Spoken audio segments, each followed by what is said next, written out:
Good morning students, welcome to Softline institute. और आज की इस क्लास में मैं आपको बताऊंगी टैली में जीएसटी इनवॉइस किस तरह से क्रिएट होता है और हम इसको किस तरह से समझ सकते हैं। जीएसटी होता क्या है, इनवॉइस क्या होता है।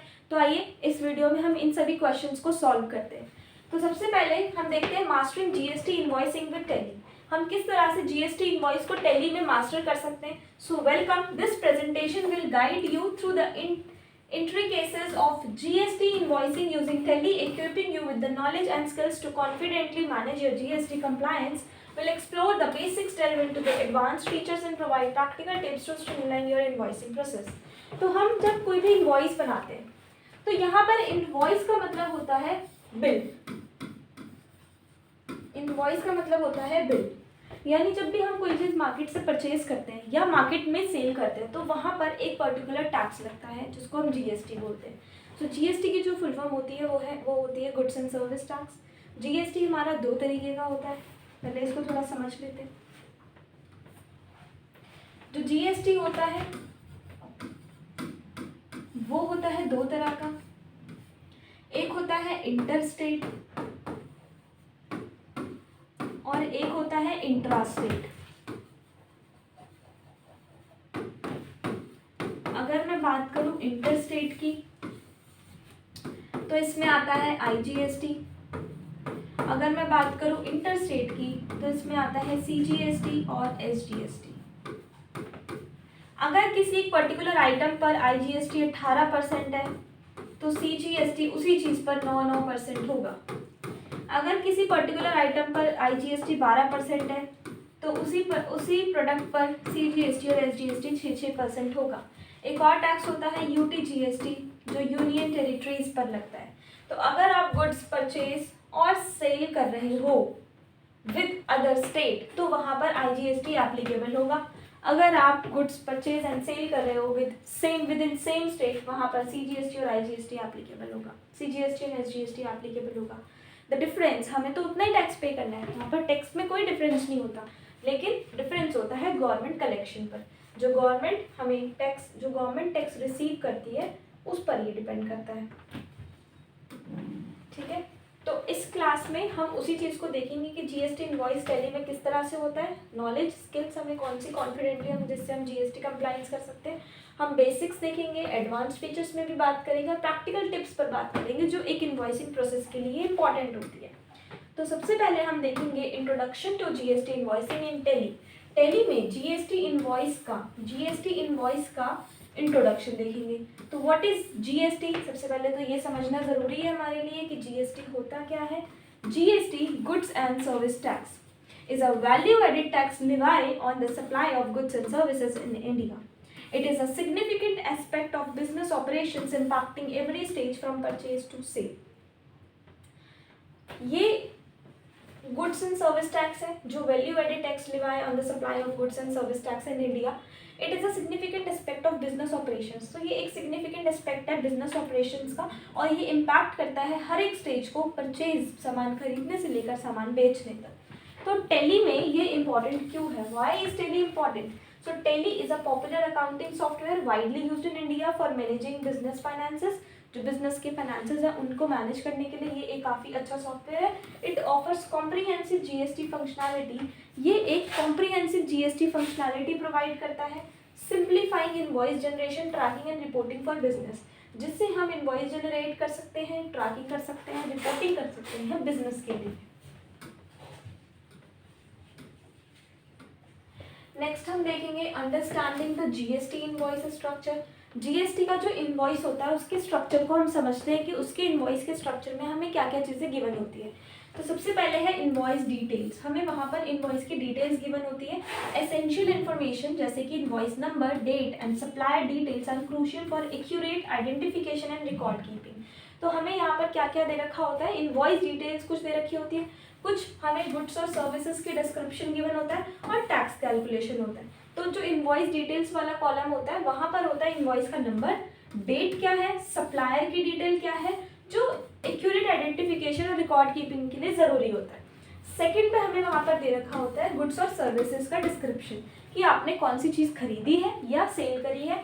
So each item listed on the invoice must include a detailed description तो वहाँ पर जो इनवॉइस होता है उसमें यहाँ स्टॉक का नेम होता है, यहाँ पर आपका होता है price, quantity, total amount, description, HSN code, quantity कितनी परचेज करिए, किस रेट पर परचेज करिए और एप्लीकेबल GST रेट कितना लगेगा। और थर्ड में आता है tax calculation. The invoice clearly shows the tax calculation.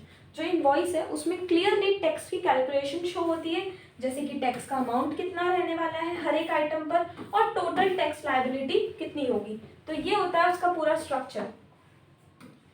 अब हम देखेंगे कि टैली में किस तरह से हम GST की सेटिंग कर सकते हैं। तो सबसे पहले है company creation. So this is the first step. Start by creating a company in tally. आपको स्टार्ट करना है कंपनी में, एक टैली में कंपनी क्रिएट करने के बाद, और वहां पर आपको नेसेसरी GST डिटेल्स को इनपुट कर देना है, जैसे कि GST नंबर हो गया और स्टेट हो गया। स्टेट का जो कोड होता है दिल्ली का वो होता है 07। GSTIN की जो फुल फॉर्म होती है वो होती है goods and service identification number.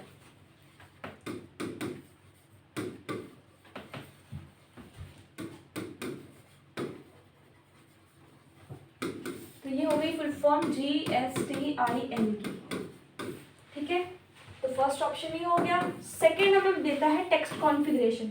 अब हमें वहां पर टेक्स्ट की पूरा कॉन्फ़िगर करना होगा, अलग अलग GST रेट्स को डिफाइन करना होगा, जैसे कि CGST, SGST और IGST। इनका आपको लेजर क्रिएट करना होगा और फिर उनको HSN कोड्स आपको अप्लाई करना होगा अपनी गुड्स और सर्विसेज में। And then you can manage inventory management. You can manage your inventory, create and categorise your inventory items. आप अपनी इन्वेंट्री आइटम्स को क्रिएट करेंगे और कैटेगराइज करेंगे पर्टिकुलर स्टॉक ग्रुप में, और फिर वहां पर आपको HSN कोड और GST रेट को असाइन करना होता है according to the stock item. उसके बाद किस तरह से हम GST इनवॉइस बनाते हैं। हमने देखा GST इनवॉइस का स्ट्रक्चर क्या होता है, क्या क्या स्टेप्स होते हैं। अब हम देखेंगे कि GST इनवॉइस को हमें किस तरह से क्रिएट करना होता है।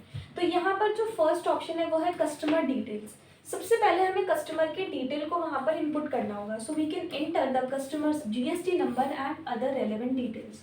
वहाँ पर आपको अपना जो कस्टमर है, अपने GST नंबर के साथ साथ जो कस्टमर है उनका GST नंबर भी डालना होता है, बाकी रेलेवेंट डिटेल्स भी डालनी होती है, जैसे कि उनका क्या नाम है, उनका एड्रेस क्या है, उनकी कॉन्टैक्ट इन्फॉर्मेशन क्या है, ताकि आपका जो रिकॉर्ड कीपिंग है वो काफ़ी ईजिली हो जाए।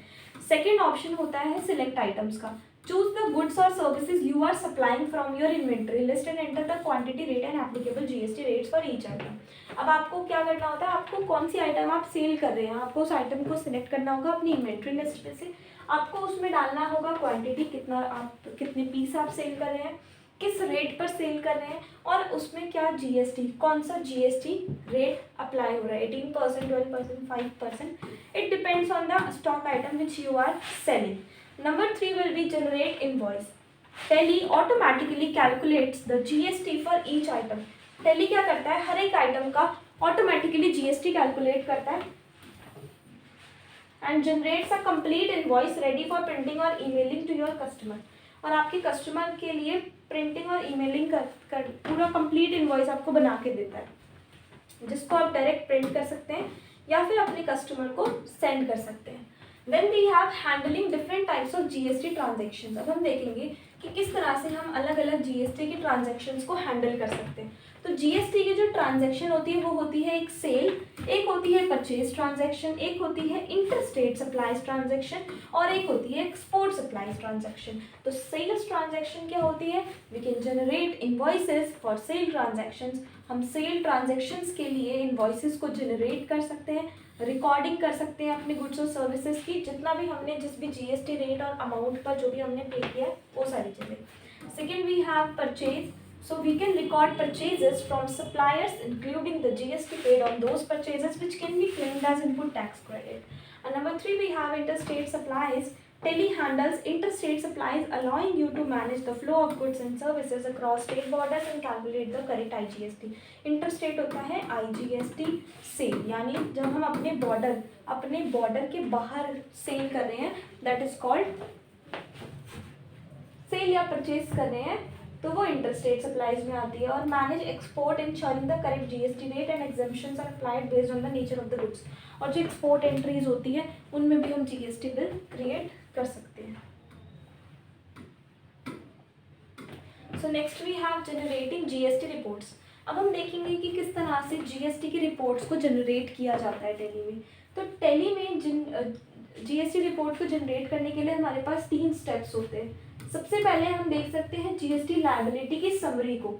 सो view a summary of your GST liability including the total GST collected and the total GST payable to the government, कि हमने टोटल कितना जीएसटी कलेक्ट किया है और कितना टोटल जीएसटी गवर्नमेंट को पे किया है, ये सारा आप देख सकते हो अपने जीएसटी लायबिलिटी समरी में। उसके बाद नेक्स्ट होता है input tax credit, access reports. आप रिपोर्ट्स को एक्सेस कर सकते हो, showing the input tax credit claimed, helping your reconcile your GST liability and ensure compliance. And number 3 we have transaction history. आप अपने ट्रांजैक्शन हिस्ट्री भी देख सकते हैं। So you can track your GST transactions including sales and purchases to ensure accurate record keeping and audit trails. तो जितने भी GST transaction है, जैसे कि सेल, जैसे कि परचेज, उसमें एक्यूरेट रिकॉर्ड कीपिंग हो, ऑडिट ट्रेल्स हो, वो भी आप यहाँ से हिस्ट्री की हेल्प से देख सकते हैं। उसके बाद हम बात करें ई इनवॉइस की और टेली इंटीग्रेशन की, कि किस तरह से ई इनवॉइस बनता है टेली में और हम उसको किस तरह से इंटीग्रेट कर सकते हैं। So e invoicing compliance, Tally seamlessly integrates with the e-invoicing system mandated by the Indian government. Indian government ने बोला है कि भाई ई इनवॉइस को कंप्लायंस करना अपने टेली में सीमलेसली आपको इंटीग्रेट करना ही है, वो मैंडेटरी है। मैंडेटरी वर्ड लग गया यानी बहुत ज़रूरी है। Your invoices are compliant with the latest regulation. Second we have IRN QR code generation. किस तरह से IRN का मतलब होता है invoice identification number, invoice identification numbers and QR code for each invoice. हर एक इनवॉइस पे आपको IRN, अपना इनवॉइस आइडेंटिफिकेशन नंबर और QR कोड देना होगा, दैट इज मैंडेटरी। और रियल टाइम अपडेट्स है, Tally stage updated with the latest e invoice rules and regulation. जो भी ई इनवॉइस के रूल्स एंड रेगुलेशन है उस पर मैंडेट होता रहता है। Ensuring that your invoice remain compliant and prevent any potential discrepancies. तो जो ये इंश्योर कराते हैं कि कोई भी पोटेंशियल डिस्क्रिपेंसी आपको ना हो। So next we have best practices for GST compliance in Tally. अगर आप टेली में जीएसटी कंप्लायंस बहुत अच्छे से करना चाहते हो तो आपको बेस्ट प्रैक्टिस के नाम पर ये 3 चीज़ें करनी होगी। सबसे पहले आपको एक्यूरेट रिकॉर्ड बनाना होगा, आपको रिकन्सिलिएशन करना होगा रेगुलर, और टाइमली फाइलिंग करनी होगी। So ensure all sales, purchase and GST transactions are recorded meticulously with proper documentation for future audits, कि अगर फ्यूचर में कोई ऑडिट होती है तो आपके पास प्रॉपर डॉक्यूमेंटेशन होना चाहिए। Reconcile your GST liability regularly. अपनी जीएसटी लायबिलिटी को रेगुलरली देखो, कंपेयर करो इनवॉइसेस को and GST reports to identify and correct any errors. File करना अपने जीएसटी रिटर्न्स को promptly and accurately to avoid penalties and maintain your tax compliance status. ताकि कोई अपने जीएसटी रिटर्न्स को फाइल करना है ताकि आपके ऊपर कोई आज सच कोई पेनल्टी वगैरह ना लगे। And last we have conclusion. So in this class we have explored the essential aspects of GST invoice in Tally, covering setup, invoice generation, different transaction types, reporting and e-invoicing. Now let's operate the floor of any questions if you have. So followed by a brief summary of key takeaways and next steps. So आज की class में इतना ही students, thank you so much. अगर आपको class अच्छी लगी तो आप कमेंट करिए, वीडियो लाइक करिए, और इसी तरह की इम्पॉर्टेंट टेली के इम्पॉर्टेंट चीज़ें देखने के लिए आप फॉलो करिए सॉफ्टलाइन इंस्टीट्यूट को। We are always with you. Thank you so much.